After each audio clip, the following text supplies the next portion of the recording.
Mengantisipasi terjadinya banjir dan genangan air di sekitar lapangan gelanggang remaja Kota Sekayu di musim hujan, Dinas Pekerjaan Umum dan Perumahan Rakyat Musi Banyuasin mulai merehab dan melakukan perbaikan di sejumlah drainase di sekitar lapangan tersebut. Lapangan tersebut merupakan wilayah pusat kota yang menjadi tempat favorit bagi warga Kota Sekayu melakukan aktivitas sehari-hari, seperti kegiatan olahraga dan wisata keluarga. Sekda Muba yang meninjau langsung lokasi perbaikan tersebut mengatakan, selama ini banyaknya keluhan masyarakat tentang kondisi lapangan gelanggang remaja atau sering disebut lapangan steer oleh masyarakat setempat.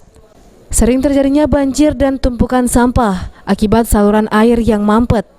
Untuk itulah pihaknya memerintahkan Dinas PUPR Musi Banyuasin segera memperbaiki saluran air di lokasi tersebut, agar di musim hujan seperti saat ini tidak terjadi banjir lagi.